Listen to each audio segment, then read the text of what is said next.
Alfred Mark Guzman, itong sinasabi nilang tagapagpaiyak daw ng mga DDS o yung tinatawag nito yung mga DDS na didilis eh. Ayan, hinamon tayo ng debate. Kaso ang masama, kanina nga nakita ko na pinalalabas niyang hindi tayo sumipot dun sa debate na online nga dun sa platform niya. Wala namang problema sa akin dahil sabi ko nga anytime kahapon Pero hindi niya ako binigyan ng abiso, hindi man lang ako piniem. At yan nga, kaninang umaga, pagkagising ko nagbike na ako agad dahil syempre hindi naman tayo tamad katulad ng mga karamihan sa loyalista mga barok na yan.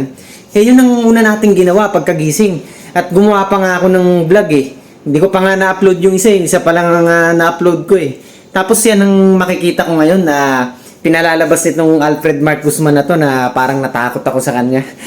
Ang laking kalokohan naman yan, di ba?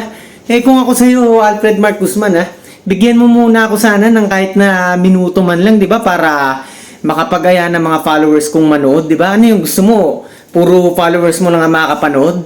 At saka pati yung mga subscriber ko sa YouTube, gusto ko din bigyan ng abiso.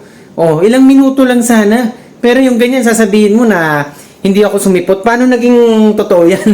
Ha? Nagulat nga lang ako yung mga nagko-comment sinabi, yan nga daw, pinalalabas na natakot daw ako sa'yo. Ba't ako matatakot sa'yo? Sino ka ba? Ha? Sino pa nagagalingan sa'yo baka mga kamag-anak mo yung mga yun Di ba?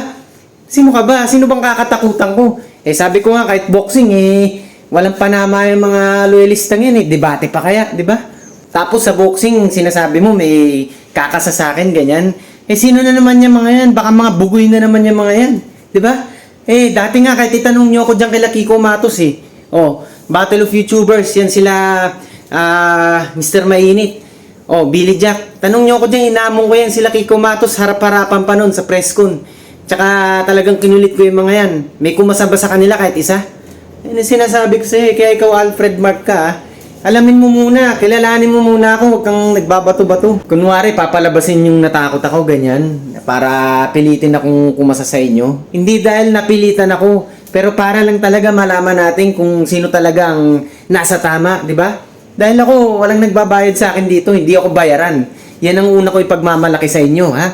Yung walang nagbabayad sa akin dito, BP Sara o kung sino mang Duterte dyan, wala. Zero. Ha?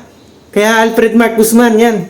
Kayong mga followers ko, manood kayo sa debate namin. Kung gusto nito, same time bukas, 10 a.m., walang problema. Sabihan nyo ako, ha? Mag-confirm ka din. Hindi pwede yung ikaw yung magsasabi ng oras na biglaan tapos walang abiso sa akin. Wala man ng PM, tapos yan ang makikita ko ngayon. Aba, malaking kalokohan naman ata yan. Ha? Kaya yan mga kanoypi, bibigyan ko din kayo ng update kung talagang tuloy na ba. Para at least maging updated kayo, pati yung mga followers ko, pati yung mga subscriber ko din sa YouTube. Sasabihan ko rin kung sakaling mag-confirm nga itong Alfred Mark Guzman na ito. Itong sinasabi nilang tagapagpaiyak daw ng mga DDS. Tingnan natin kung uubra to sa Tigasing Noypi. Ha? Tingnan natin kung uubra lang talaga to.